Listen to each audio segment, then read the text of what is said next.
Welcome to the Once Upon an Island podcast. I'm your host, Wesley, and today I'm joined by my co-host, Mary. And today we're going to be talking about Survivor 41, episode 4. Some housekeeping stuff to get out of the way first. Not actual housekeeping. That's not my job. That's my maid's. Because I'm rich. That's not true. I wish.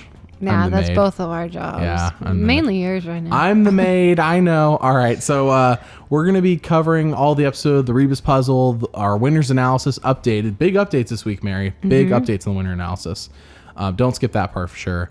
And then we'll answer your questions at the end of the podcast.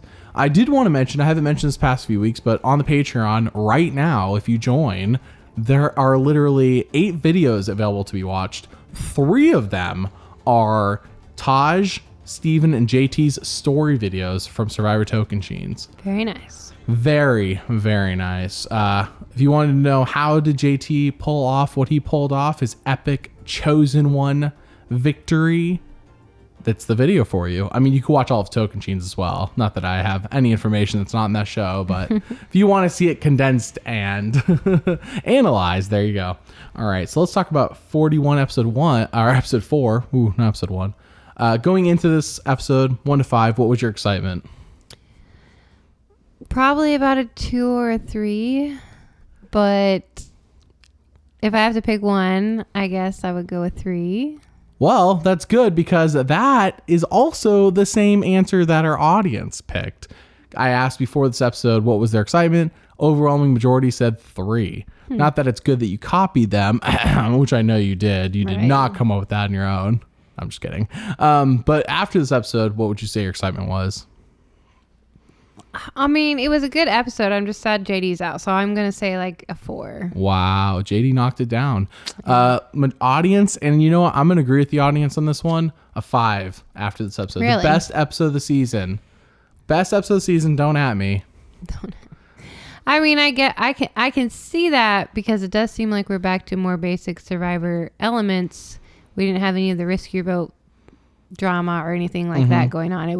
It seemed to be much more like a basic Survivor episode. I wish this whole season was no Beware advantages and maybe like the 1 or maybe 2 summits at most.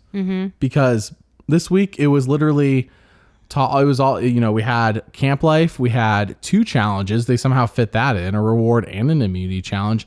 There's talks about Shot in the Dark, but Shot in the Dark doesn't it's not like something that's like so confusing. Like I can't keep up with. It was so confusing to me in this episode, but. Well, I mean, the actual concept of Shot in the Dark is not confusing. Sure. And we know that everyone has it because nobody's burned it yet. So it's pretty easy to keep up with at the moment. I could see how all the talks of who's going to use it. You're like, well, is Jeannie going to use it? How is what's going to happen? But then again, I say that. But a lot of the drama did revolve around. Let's start with this at the very beginning. Uwa gets back to camp after tribal council. Jeannie gets mad and blows up on JD and Chantel and Ricard. Yeah. And Ricard will not let it go, by the way, that Jeannie one time voted for him. He says it like multiple times this episode. I think he said in the last episode. Dude needs to get over it. He keeps bringing it up. Well, it's his reason for getting Jeannie out, I think. Yeah. But it does seem like he took it personally. Yeah. It's definitely personal. Yeah. I mean, I agree with you. I'm sure it's strategic, but it seems also personal. But I think the big thing here is that Chantel basically exposes that she's like, well, Jeannie, just to let you know, getting all mad at me, Brad was my number 1, or I was his number 1, and he told me about his Beware advantage that nobody here knows about. Right. Which I think there's a few layers to that. The first is that Jeannie knew about it.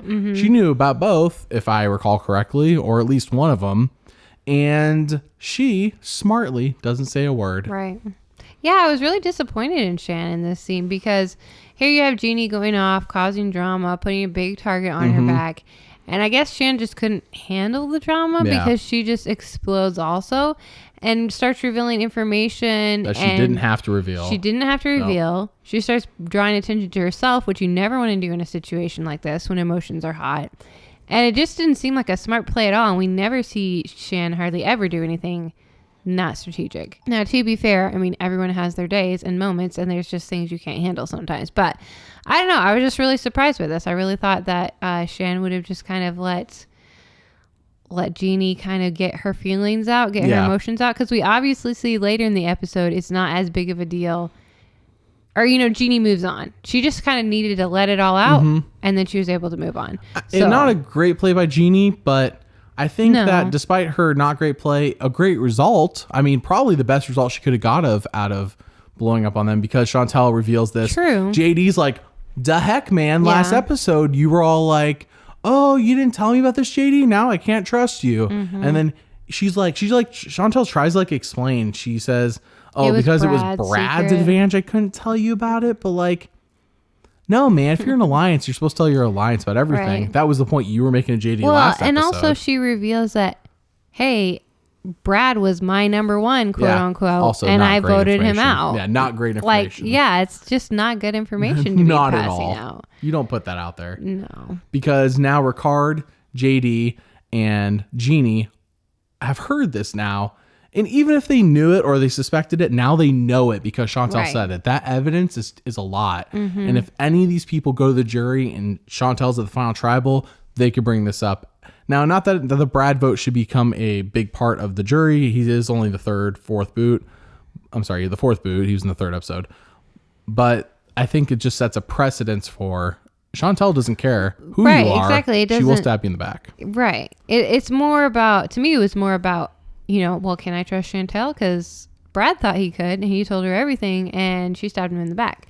Versus like, well, I didn't really know Chantel and Brad were that close. You know what I mean? Like, it now revealed, oh yeah, me and Brad, we were really close. We were BFFs. You know what? I took him out. She didn't even say that at that point. That wasn't her point, but that's what you get. That's the message you get from all of that. And then so JD gets his steal vote back.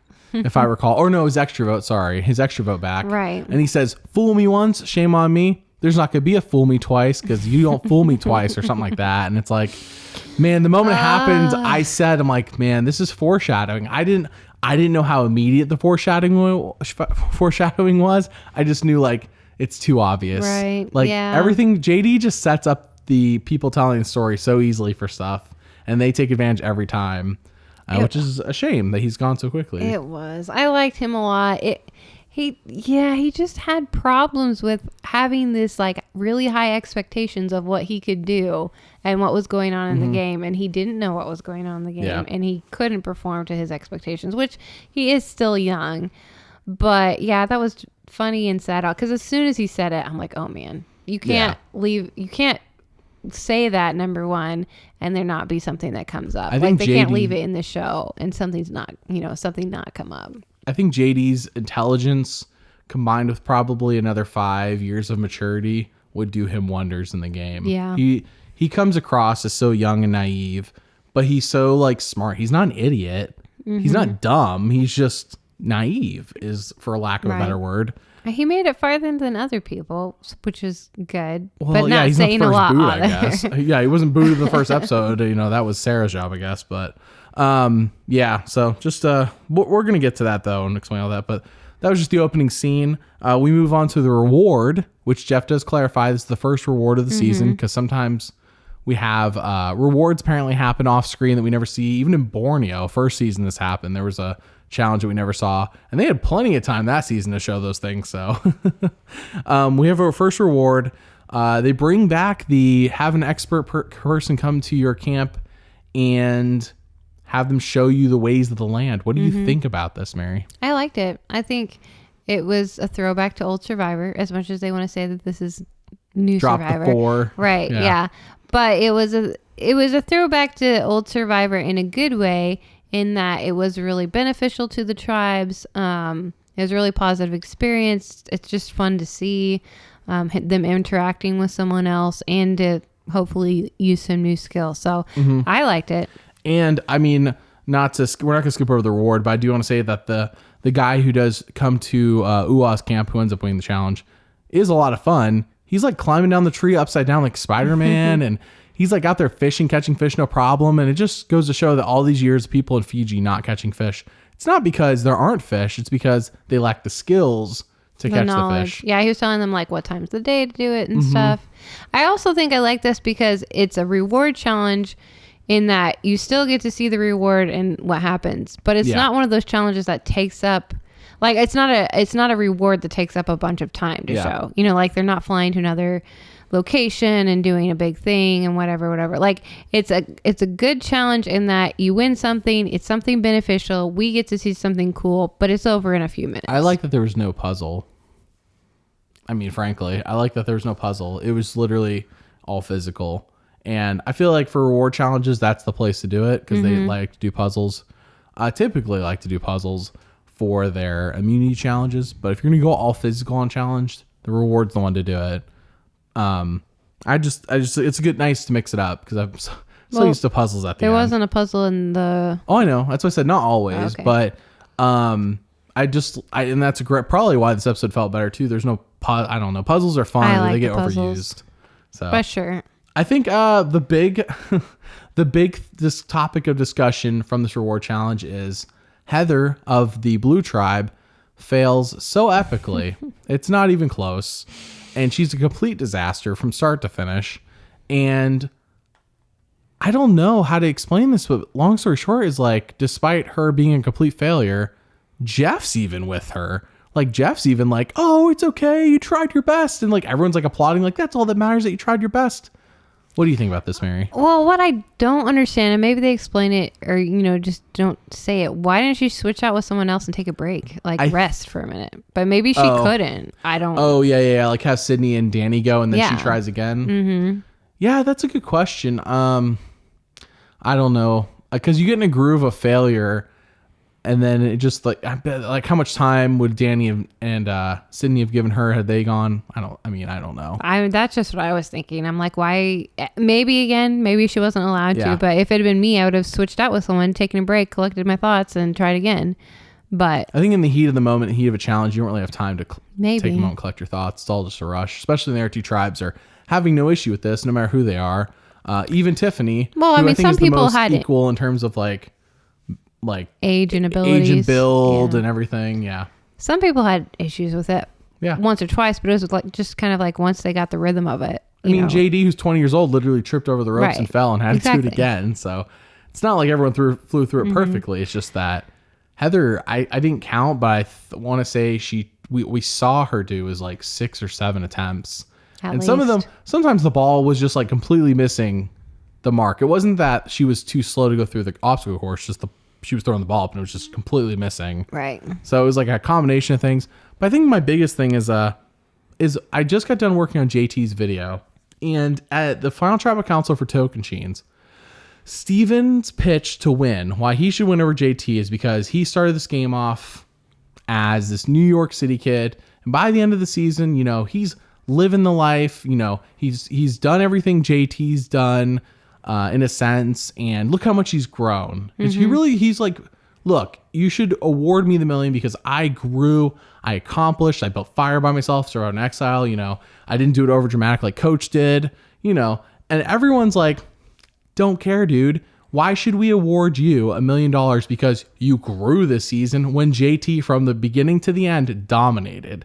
And like nobody, not even Jeff, gives Steven any slack. In fact, Jeff in the final episodes, like, Steven, it's like you just showed up to the game. He says that like twice. And it's like, why is Steven getting eviscerated?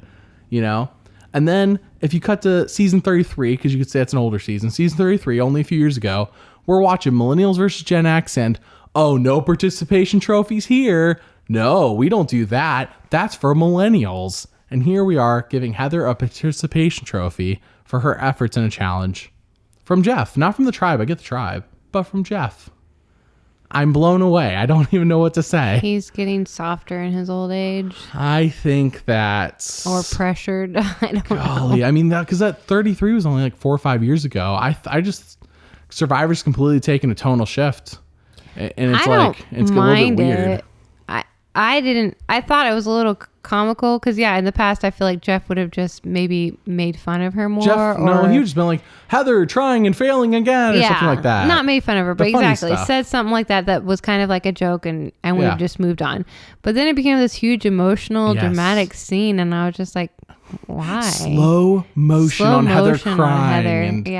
And it's like, it's supposed to be like really inspirational, but it never happens to anyone but the older women. I hate to say it. Suri and Game Changers didn't get slow motion because it wasn't a thing, but it's like, come on, Suri, you can get across the balance beam. You can do it. The challenge is over. So he has done it before, yeah. Well, yeah. Suri almost felt like a different case because this is like her 4th time playing Survivor at that point. She's a legend, and she wanted to do it. It wasn't like, I don't know. It's a little different because it was Suri, I think, because it was returning, somebody we knew, somebody we had seen many seasons succeed in many things. So it wasn't like a brand new season with brand new people.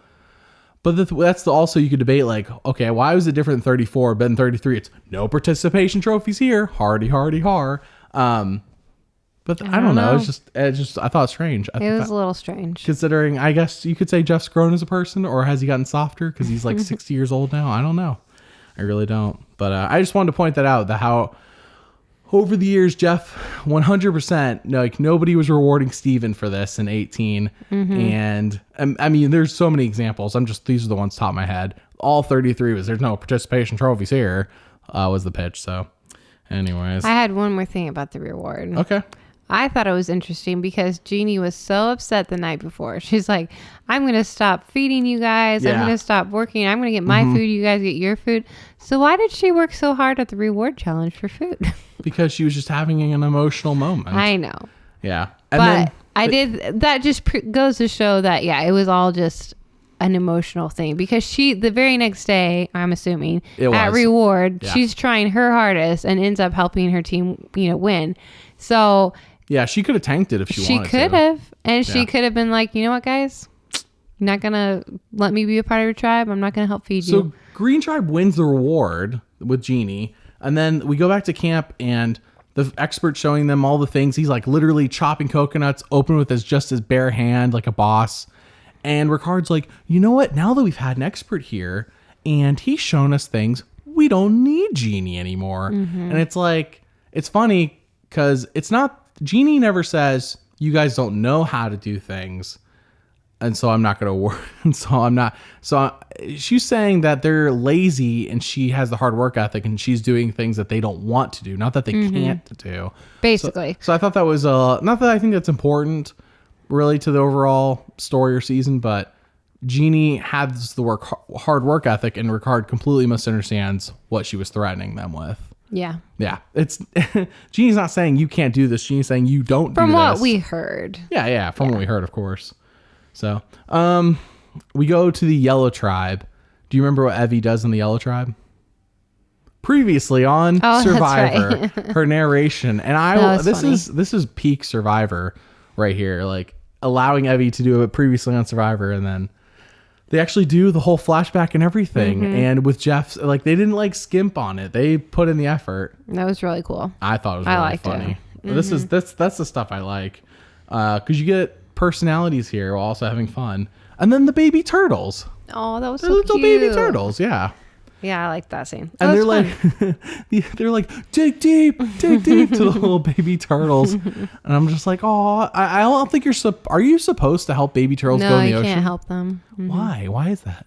Because if they don't do it on their own, they won't survive. So they have to like go through this test of getting off the beach and into the water. And if they don't do it by themselves, they just like think that life's gonna be handed to them. I mean, basically. Is that how this works? They're like, all the turtles are always like in the water referencing. Remember that one time we were on the sand? That's how I knew I needed to have a hard work ethic to survive. I feel like it's kind of dumb, but I don't know everything about it. So no, the only way to really test it, and it's impossible, to take a turtle, put him in the water, and then see how he lives or she lives. Go back in time. Do it again, but this time let the turtle go in the water by themselves. Because you can't do it with two different turtles. That's two different turtles. You have to do it with the same turtle. Or do it with a large test group of turtles. Yeah, I'm sure that's been which doesn't require time travel, I guess. If you want to be slightly simpler. Simple about it, I guess. I mean, I like the time travel idea, but because if I had time travel, that's what I would spend it doing. I would spend it testing the turtle theory. Yeah. Okay, so the Yellow Tribe. So then we cut to the Blue Tribe. Of all the tribes, who would have saw this coming? Yeah, finally. And Mary, can you narrate? Because I know we start with Erica and Deshawn in a boat together. So we start with Erica and Deshawn in a boat together. And Erica is basically talking about how her and Deshawn are the only ones really playing, how they're the ones, who have all the strategical thoughts and everything, and everyone else is dumb. Basically, everyone else is dumb. No one else knows what they're doing, and how she'd like to partner up with Deshawn and get out Sydney, who she says she wants to get out Sydney because she's just dramatic and she overreacts about things, and she doesn't want that kind of drama at camp, basically. Mm-hmm. And while Erica is talking, we cut to another scene of Erica and a couple other people in a boat. And again, Erica's talking about how she wants to be in control of the game, and, the Blue Tribe's on top of everything and they've got it. And as we're watching, the boat tips over and everyone falls out of the boat. So my interpretation of that was that Erica doesn't know what she's talking about. She's going to end up failing. Or we could say the Blue Tribe, even though they seem strong and have it all together, will eventually fall apart, maybe post-merge or something. That's what that imagery was saying to me. I think I agree with you. I'm going to save a lot of my analysis of this for the winter analysis, because that's where it's going to tie into. But I will say, I think I agree with the boat being flipped over, probably for the Blue Tribe, not specifically for Erica as much. And I have a lot of reasons as to why. When I rewatched the episode a second time, I caught a lot more things. But the Blue Tribe, I love this content we're getting from the Blue Tribe. And then basically Deshawn and Danny are like, we're going to throw this challenge. Well, first, though. Oh, did I miss something? Yeah, Deshawn goes to Sydney. Yeah. And tells her, hey, Erica wants to get you out. Oh, my bad. And there was that whole funny quote of Cindy being like, well, of course she wants to get me out. I'm the threat of threats. Yeah, I'm the greatest of the greats. I'm all that. I'm Tony Vlachos. Well, Sydney kind of went through a few names before she got to Erica. She basically went through everybody in her tribe. She said, I believe she said Heather. Then she said Nasir. And then she said, she didn't say Danny because she was talking to Danny, or she was talking to Deshawn? Deshawn. Talking to Deshawn. I don't think she said Danny, but it was almost like Erica was like the last name came out of her mouth. And then when Deshawn told her, she's like, what? Yeah. And then she's like, you know what? That makes sense. I am super hot, basically. Basically. Yeah. And then basically we cut to Deshawn, Danny, and Sydney talking. And Deshawn and Danny are like, well, Deshawn's like, would it be so bad if we threw a challenge? And I was on the couch screaming, yes, it's never a good idea. Yeah. I cannot name a single instance where this has worked out. Usually they throw a challenge and then they have to do they have to do 10 times the work to make up for what they just did by the end of the game. Even if they ends up being successful in the long run, it's only because they had to do so much work to make up for their mistake. Right. I'm sure there is someone who can name an example, but man, I can't think of any where this is like the smart move. It makes sense on paper. It just totally throws off way more than you expect. Especially if you throw a challenge thinking you're the one who's safe and turns out, no, you're not as safe as you thought you were. Yeah, that's always a risk. Mm-hmm. Yeah, especially when you've never been to tribal and you don't even know where everybody really stands yet. Ooh, yeah, it's risky. Yeah, I agree. And Danny did too, obviously. He was like, this goes against everything in me. But at the trial, are we moving on to tribal, or do you have anything else to say about camp? Oh, we haven't got to Muni Challenge. All right, that's what I meant. Okay. Sorry, I didn't mean don't tribal. Jump to tribal yet. No. No, let's go move on to the immunity challenge. And so basically, Deshawn and Danny are like, should we throw the challenge? Danny's like, as a professional athlete, this goes against everything inside of me. Cut to immunity challenge. Mm-hmm. We start the immunity challenge. Heather's sitting out, thankfully for the Blue Tribe, because of what we just saw at the reward challenge. And where she's been sitting out, I think, every challenge that she doesn't have to be in. Probably. This season, I feel like. Kind of becoming the sit-out queen like Sandra. So they do the challenge, and then they're collecting basically not puzzle pieces, just more like boards that they're going to bring, and then they're going to push through this pipe thing, which they did, I believe, in like season 35. They've done this before. I remember this.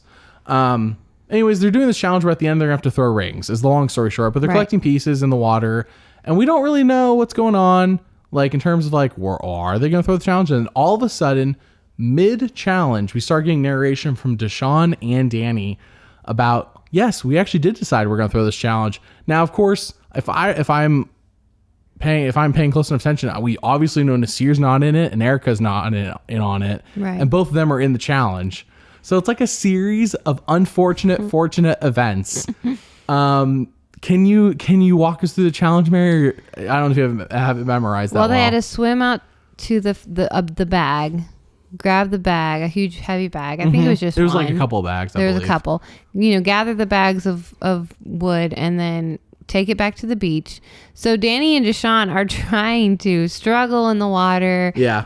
Basically doggy paddle or whatever they can do. And Danny's like, I'm looking back at Deshawn, and he's just casually walking in the water. Just casually walking through the water. And they're still like miles They're ahead still in the lead of the other tribes. And it's like almost so unfair that they're so good. I don't understand. And they get to the beach and they're starting to push the logs through. And hold on. Before they get the logs out, Deshawn, I want to hit everything they try. Yeah. Deshawn's like retying knots. Yeah, because they had to untie the knots to get the logs out. Because Nasir and Erica are ripping apart knots, and I think Danny's doing like his like a very slow work on it. And of course, the other two are so in the heat of the moment they're not noticing. Danny's just kind of slacking, and Deshawn's are literally retying knots. Yeah, and it still doesn't matter. They're still in the lead. Yeah. It doesn't matter because we cover the Yellow Tribe, and Evie's like launches off of the pieces, but she launches like sideways, and then she starts swimming with all of her might sideways, not towards the beach, towards the ocean. And Jeff's like, A for effort, B- for directions. And I'm like, I don't know if that's even a B-, Jeff. Like, is that my goal to swim sideways? And it's like Blue Tribe cannot lose, and they're trying to lose. And I'm like, imagine if they weren't even trying to lose. They would blow this challenge out of the water. They would have been done, practically, probably. Oh my gosh. If they were all just trying, it would be amazing. So yes, they're pushing logs. They're pushing whatever these Which boards. Nasir just jumped up there and started doing it. Mm-hmm. Good on him. Good on him, right. And Danny was trying to like... Yeah. I'm sure Danny could have done it by himself. When I rewatched it, Danny was like very gently. And Nasir's like pounding these things through. Yeah. Yeah. So they do that, and then they have to find the key. And so Deshawn's like, I'm going to find this key. I'm going to throw it far away. Throw it away from us. And immediately Erica finds it. Erica's like, I found somehow it. Deshawn's like, come on. We can't throw this challenge. It was so funny. It was probably the best thrown challenge And then they find the key. Ever. They unlock their rings. Mm-hmm. And Deshawn's like doing like granny throws with the rings. So bad. Which he wouldn't have done if he wasn't throwing the challenge. He's literally throwing the challenge.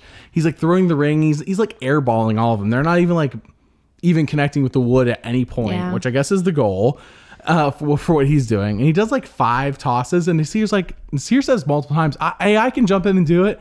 And Deshawn's like, no, I got it. And he's like doing it. And so finally, after Deshawn's like done all these bad throws, finally the Yellow and Green Tribe catch up. And they just like, both those tribes get like one if not two on their ring thing. And they only got to do 3. And then Nasir's like, just takes over. Yeah, he just runs up there and grabs it, I think. Yeah, he doesn't even ask Deshawn again. Deshawn throws it. He has to go collect his ring. Nasir just jumps up. Boom, boom. Like it's 2 on, like almost back to back. And then it comes, and so Yellow Tribe ends up getting it because Xander is like the only one on that tribe who's actually good at challenges. Mm-hmm. And he, to be fair though, I believe Tiffany and Liana got a ring on before him. So I don't want to give all the credit to Xander. I just know. Yeah, Tiffany got one. Yeah, I think Tiffany and Liana did. So Xander just closed it out. So I could give all the credit to Xander, but Yellow Tribe was definitely way behind at some point.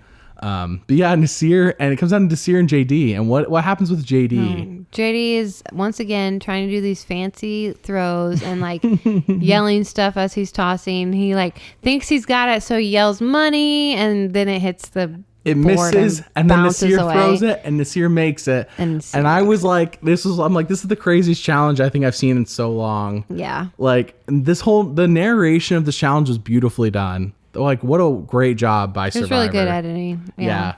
Well, I know, like normally we might get like a confessional maybe. We definitely don't get narrating a challenge from a tribe during the challenge. Like, I remember when Coach said, I've thrown balls underhand professionally or whatever. And then we cut to Tyson saying, Coach just thinks he's done everything, is the best at everything. But it definitely wasn't like, I'm narrating now the whole challenge. Right. So.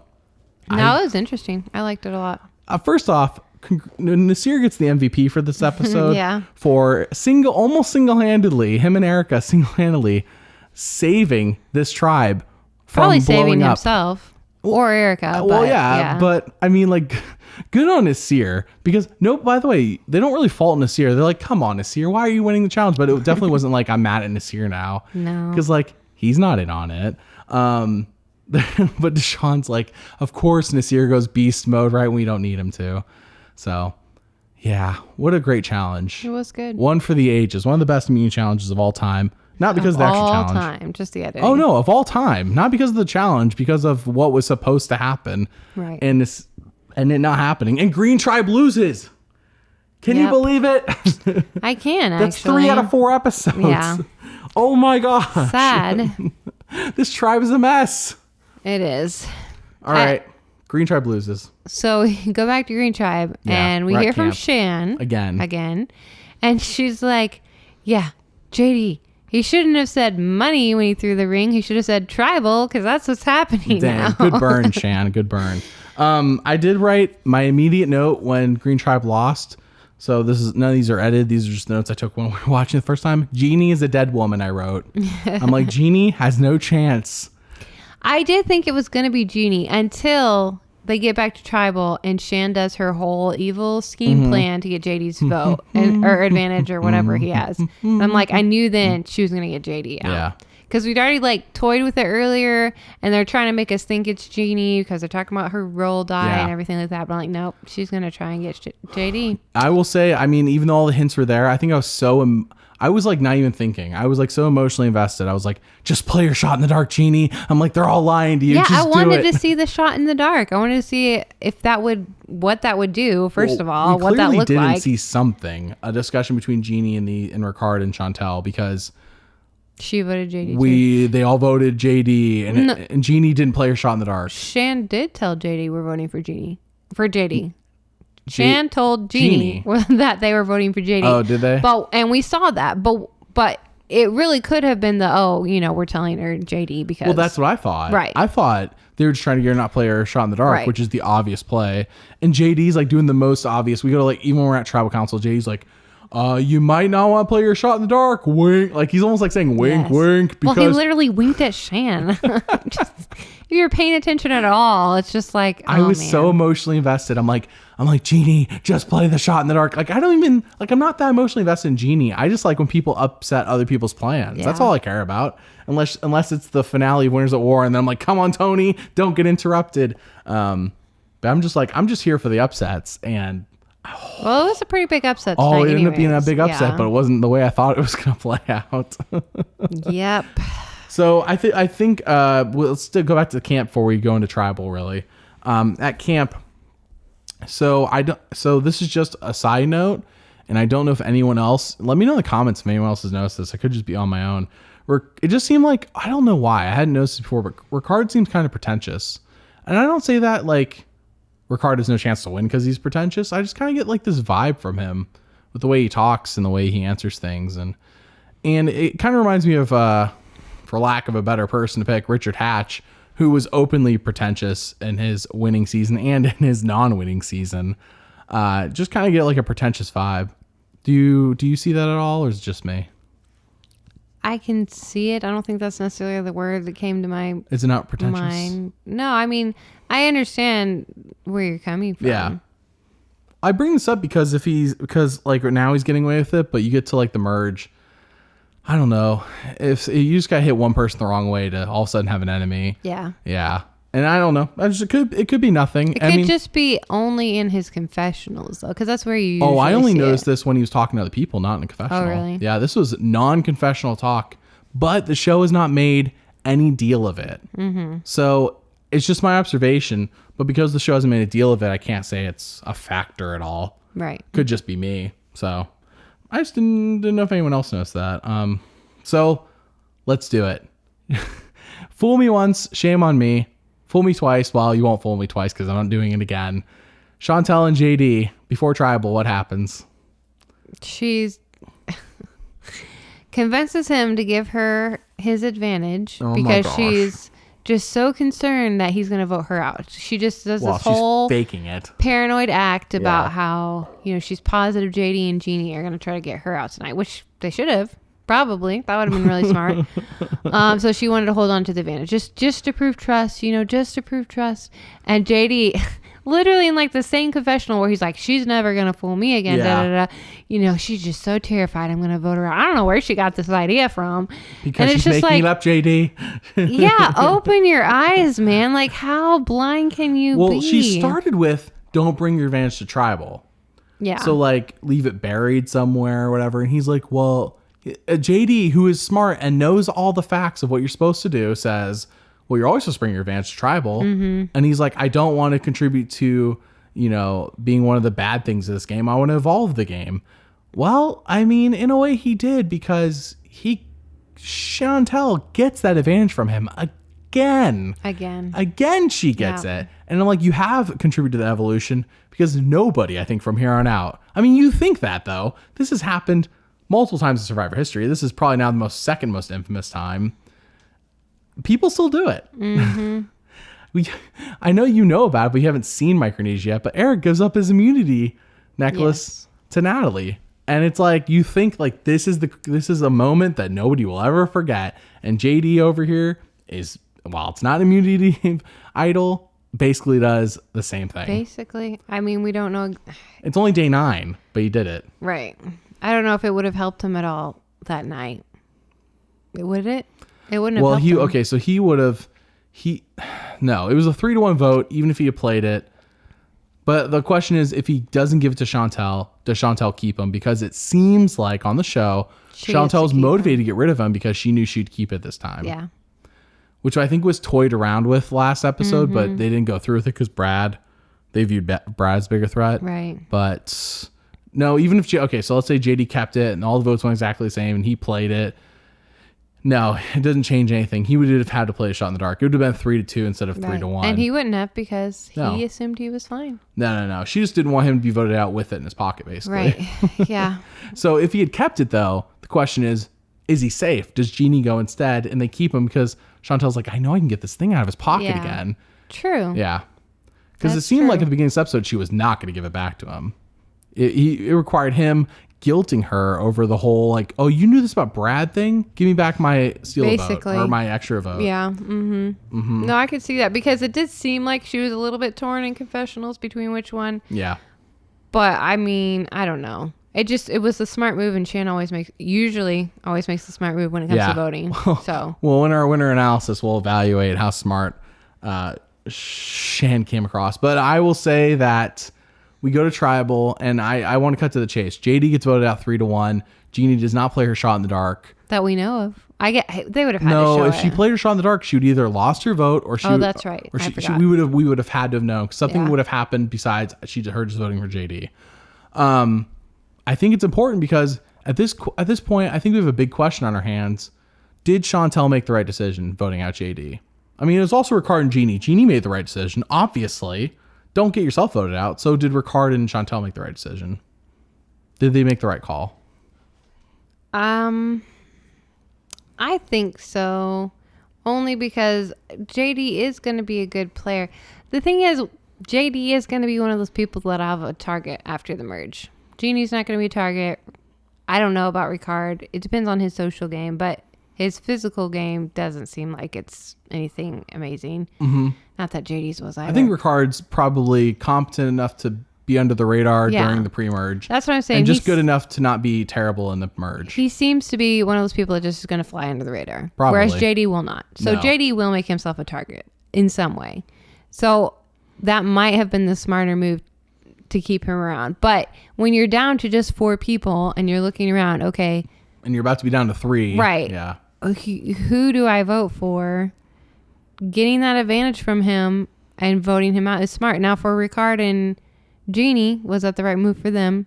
No, the right move for them is to get rid of Shan. But they're not going to do that. I think Jeannie made the right move here. Jeannie, there's no way Jeannie does not have the social capital to get Ricard on her side to vote Chantel.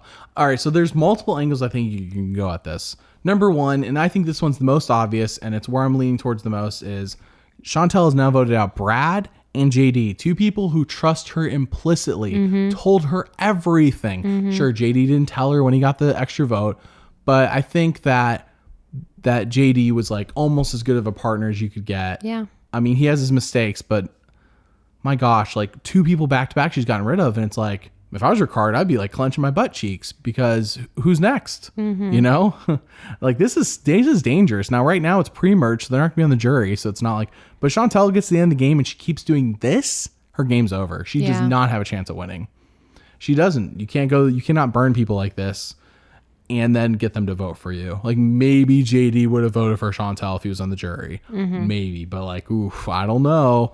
Brad definitely, I don't think wouldn't have. But so I think that's one angle. The other angle is, okay, we're not merging next episode. I'm sure they figured this out. It's only day 9. It's too soon even on a shortened schedule. I think we have not the next episode, but in 2 episodes we're merging. Just guess.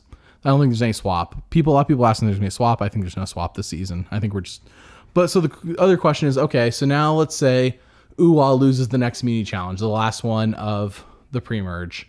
Who do they vote out? Well, now it's obvious we vote Jeannie. But if JD had stayed, would have Ricard and JD gotten together and voted out Chantel, or would have Chantel and JD gotten together and voted Ricard? Who knows? Like I feel like it's a bigger wild card question then. Right now it's obvious Jeannie would just go. Yeah. I'm just trying to think. I don't think Ricard would ever turn on Shan. I don't know. And I think JD might.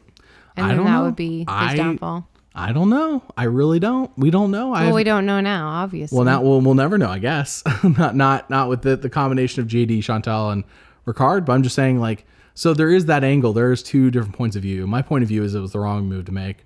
But I could see if someone argued that she made the right move. So I could see it. I just want to throw it out there. Okay, well, that's it for just the breakdown of the episode. Did you have anything else for the breakdown of the episode? Oh, there's next time on Survivor. Mm-hmm. Do you remember what it said? Jeannie found an advantage. She finds the beware advantage. They show it up close. Is this Brad's beware advantage? I would imagine. I'd imagine somebody has to get it. Is Jeannie going to be at tribal? I'm sorry. She's going to be at the challenge. She's going to be like, you know what Brad said a couple episodes about broccolis and small trees? I agree with him. And Xander's like, whoa, hey-oh. Because Blue Tribe has still not found the beware advantage. It's Blue Tribe. Frustrating. There's 6 people. They're not even short on people. There's so many people. How has no one found this thing? It's on the walking path at eye height, everyone. Just take a look. Yeah, and Deshaun already knows that it's in existence. That's too... I wonder if it's going to be like... that's the thing. So Xander, I don't think said anything at this challenge, at least that we saw, because he probably saw Brad was gone and nobody else said a word. I wouldn't say anything. What's the point? What do you got to lose? You don't have... What if you don't say what you can do? Lose your vote? You've already lost your vote. So I'm waiting for anyone else to say something at this point. Yeah. So I wonder if Jeannie has to say it, and then Xander says it again about his butterfly relatives, and then we're waiting on Blue Tribe to say that they're as confused as a goat on AstroTurf. That's what we're waiting for right now. So I don't know, or maybe Jeannie found a different beware advantage. Who knows? We don't know. True. We do not know. We do know that the yellow tribes, the women on the yellow tribe, decided to look through Xander's bag. Oh, that's right. I forgot about that. And what are they going to find in there? I don't know. Well, Xander doesn't have anything except for the beware advantage. I think they already know about, right? I mean, as of right now, he could find something next episode. Right? Yeah, I don't know. He also has the extra vote he got from the summit. Oh, yeah. In episode 1. And they probably don't know about that. No, remember he said it was like for us. He did it for us.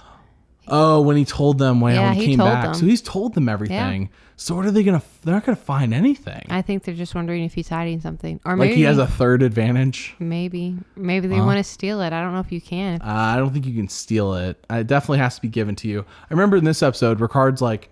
Because it sounded like they were clarifying. Ricard's like, he gave it to you, right? And she's like, yeah, it's in my pocket. And it's like, well, if you didn't take it from him, then it's yours. And that means if we vote him out, it's yours. It's like all in the technicalities, because if you steal it, you can't steal somebody's thing out of their bag. You can find out they have it, but you can't steal it. You can be manipulative and lie and get it from them. If it's Winners at War, you could bequeath it.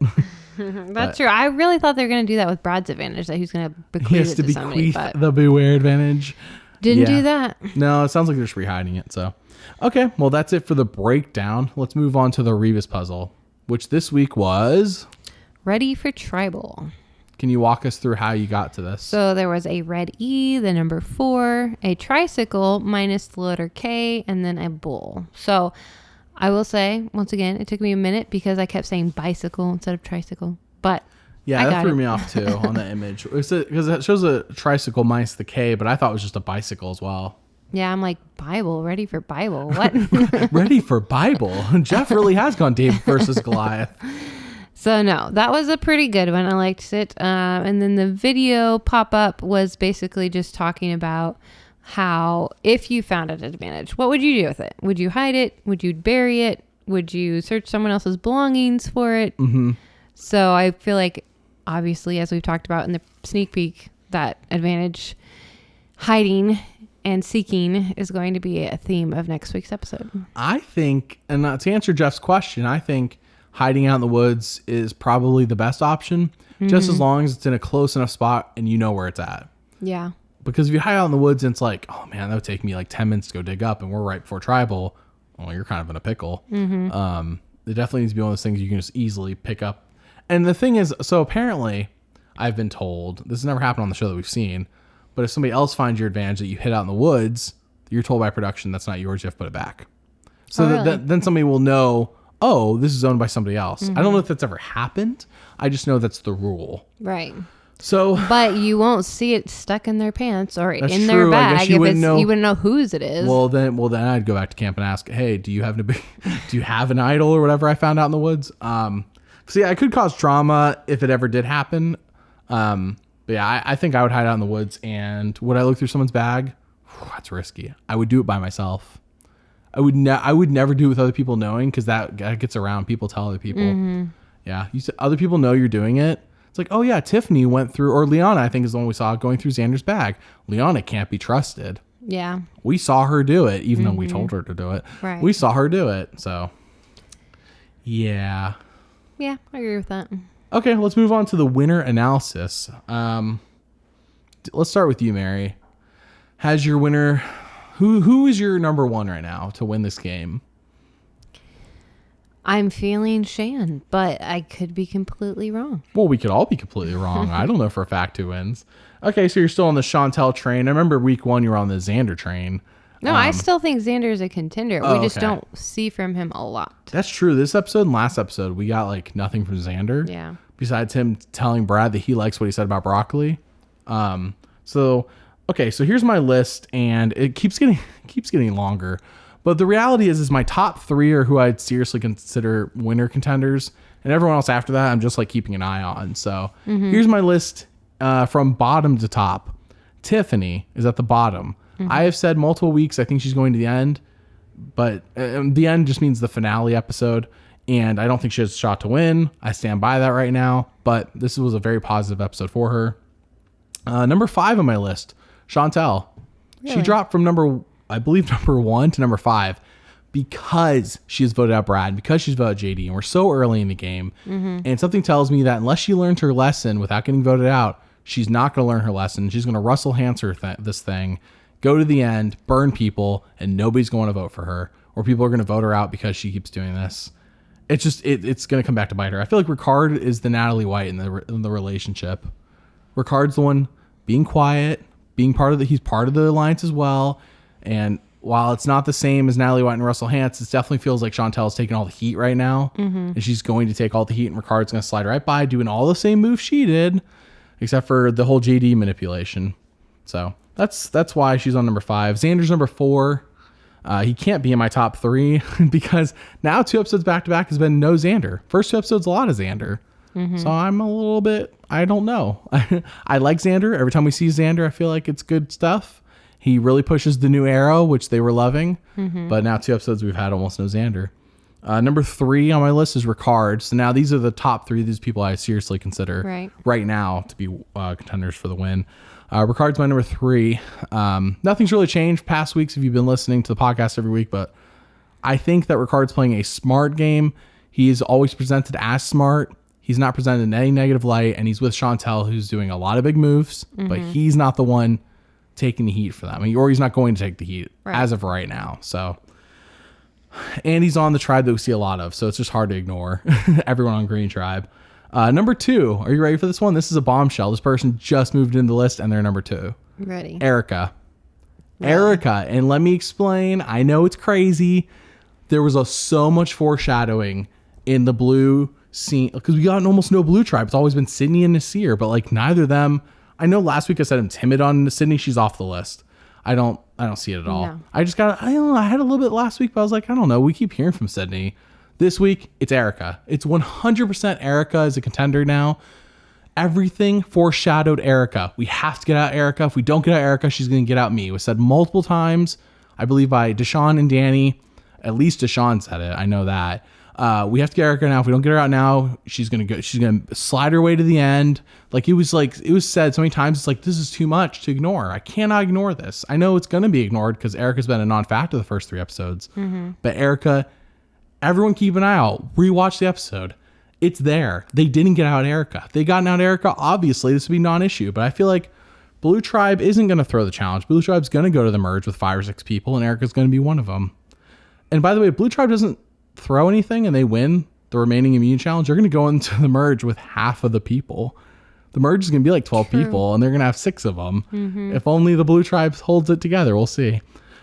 I would say don't snub your nose at Erica. There was a lot in this episode that foreshadowed her as a potential winner. It could be a red herring, but considering that Blue Tribe hasn't had to do anything all season, it's hard to because she was barely shown the first 3 episodes, but all of Blue Tribe's barely shown the first 3 episodes. Like, unless you did a task like carrying water, like Danny and Deshaun did, or like I don't know. So, or you're getting dumped on like Nasir and Sydney. I don't know. I just don't snub your nose at Erica. That's what my big advice to everyone. Rewatch the episode. Rewatch all the blue scenes. I think you might see it. And number 1 is Evie, of course. Every time we go to yellow, we hear from Evie. Evie. She's smart. She's on top of things. She tied in the turtles with the tribe. We get personal content. We get everything from Evie. Evie is right there as a contender and is my new number 1. Yeah.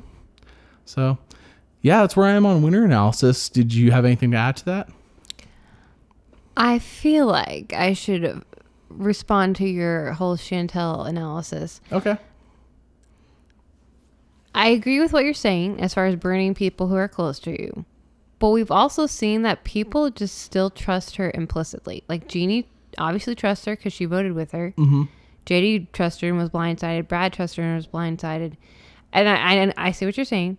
But we have also seen her lie extremely well. Yeah. And people believe her. I feel like her charisma and her personality will help her at the end. Whereas Richard Hatch, or who was it you said compared her to? No, who Russell Hantz. Russell Hantz, excuse me. Obviously did not have the same personality as her. So if anyone could pull it off, I still think she could do it. I know what you're saying, and it does. It works in the game. I think it works in the game. I think what happens is people go to the jury, and all of a sudden, there's no reason to lie. Yeah. Now people just get honest and they say everything, and people start connecting dots. Oh, she lied to you about this. She lied to you about this. Well, she's lying to all of us, and she's burning all of us. Then it becomes now that could not happen, but it becomes like a group think kind of thing. We all... Unless they really respect her for being the master manipulator. The jury, that's up to the people in the game. They have to figure out what does the people they're saying the jury want. And as of right now, nobody's on the jury yet. So everyone left in the game is a contender to be on the jury. You have to figure out how are they playing the game, because how people play the game is typically what they want out of the winner. They want somebody who reflects them as the winner, which is why you see people getting mad when everybody at Final Tribal didn't play the way they did. Well, if they had played the way they did, they wouldn't be on in the Final Tribal likely. So anyways, so let's move on to people's questions. And I have a few here. The first question is, we were asked, if you were in Deshaun's position, would you throw the challenge? No. Same. Never. Never throw the challenge. Ever, never. I mean, I've never once seen it work in a way that this is greatly beneficial to my overall game. I'm glad I did this. They haven't been to tribal yet. I wouldn't do it. No. They don't know where everyone stands yet. You were risking your own game when you do that. Unless you have 3 idols in your pocket. Play the idol, nullified. Play the idol, nullified. All right, I'll play my last idol. Then you just burned all 3 of them. Okay, next question is, let's take a look here. Epic-ish asked, do you watch the secret scenes they put online? If so, do you consider them when thinking about who's going to make it to the end? Now, I know, Mary, I don't think you watch secret scenes, do you? No. Mary does not watch secret scenes. I have watched them. I do not consider them. And the reason I don't consider secret scenes is because they're secret for a reason. If they were that important, they would be included in the episode for the story I'm talking about. No, they're great and they're fun. And the one from episode 2, everyone should watch, of Heather's Dream Gate. But if Heather was that important, they would have put it in the episode. They would have found the time for it, and they would cut something else. Right. So anything that's a secret scene, not that important in terms of who's going to win the game. But I definitely encourage watching them. The next question is, where do you think Heather stands in the Blue Tribe alliance-wise? I feel like she could be a swing vote. That's what they said. Where do you think she is? So hard to tell because we never see Blue Tribe. But sounds like she's in good. Nobody's targeting her. yeah, which is a surprise for an older woman who's not great Even at though challenges, she blew the reward challenge, nobody was like, well, maybe we should throw the challenge and get rid of Heather. Right. Nobody seems to be talking about her from what we've seen. So I think she's in good standing. Yeah, I don't know if she's a swing vote, but I definitely get the sense that Heather is in good. Seems like the people who have all been mentioned as being an option to get out would be Nasir, Sydney, and Erica. Danny, Deshawn, and Heather. I don't feel like even one person said, let's get out either of these three people. Right. So I feel like those three are probably the most solid of the blue right now, even though you heard my winner analysis when I talked about Erica. Okay, next question is, will this be the end of players letting each other hold advantages as a sign of trust? It should. Yeah, it should. Should have happened years ago. I guess let that be a lesson to everyone. I don't care if you have some pretty girl telling you, oh, just let me hold it. You can trust me. Don't do it. Never do it. You cannot trust them. In fact, if someone tells you that to you, you should probably play it at tribal council. I'm being for real. Next question is, do you think Blue Tribe will continue trying to throw the challenge to get Erica out? So do we think it'll happen next episode? I don't know. I think hopefully they've realized it's really difficult to do it. Maybe. I don't know. It also depends on the challenge. I don't know, honestly. I'm going to say they're not. I feel like they're going to have a sober moment and be like, you know what, guys, like, sorry, they're not going to say guys. They're going to say, you know what, guys, we probably shouldn't, or let's not, because even when we tried to do it, we couldn't do it. And everyone have to be in on it. And that's just, I don't know if I want to do that. I would say they're not going to. I don't know what exactly the discussion is around it, but I would say no. And I think that's the right move. Go into the merge as many people as you can. Yeah. As many people as you can. Because Deshawn needs to look at Erica and be like, well, she trusts me enough to talk to me. So that's good for me. It's not like you're trying to throw a challenge because everybody hates you. You know, well, that would be a bad reason to throw a challenge, but I just wouldn't throw it, and I don't think they're going to. But if they do, man, that sucks. Yeah. But we'll see. And then the other question I have is, well, somebody asked, are you considering Tiffany in a good position? Just listen to my winner analysis section on Tiffany. I've talked about her many weeks now. And then the last question is, do you think there will be a swap this season? You already said no. Oh, well, I know I said. What do you think? It doesn't seem like it. I think they're going to let it ride out. I don't know, just the way it feels to me, but yeah. To be fair, everything we saw in the Next Time on Survivor could happen at the beginning of the episode, and they could swap at the immunity challenge. It is possible. But usually when they do a swap, they do a reward challenge, or they do it when the reward challenge should be. So it's usually pretty early in the episode so that you can go back to camp, get to know people. It's not like swap, immunity challenge, go to tribal. It's like, well, now I've had no time to get to know these people. Right. Now I got to vote one of them off already. So I truly think in 2 weeks we're going to be merging. That's where I'm at. So how many people would that be? Right now we're at 14, if I recall correctly. Okay, let's think. First episode, 2 people voted. It started with 18. First episode, we got down to 16. Second episode, we're down to 15. When we voted out Brad, we got down to 14. We voted out JD, we're down to 13. So I'm implying that we're going to the merge with 11 people. We could merge next week, but I feel like they would have advertised that with 12. I'm trying to think, because that means the jury would be 8 people voting for 3. I mean, it's possible. I don't know. Jury of 9, jury of 8. It's happened. Right. So I'm just taking a guess. 2 weeks, I think we're merging. But if it was next week, I feel like they would have advertised that. The merge is always one of those big moments that they want to advertise. Yeah. And I feel like when we do it, probably be our double episode of the season. We usually get a longer premiere, and then we usually get an episode where it's like back-to-back episodes at least. I feel like that will probably be when we merge. Could be wrong, but yep. Okay, well, do you have anything else, Mary? Nope. All right, well, we will see you all next time, where hopefully Uwa doesn't lose the immunity challenge again, but if they do, Jeannie's going home. All right, bye. Bye.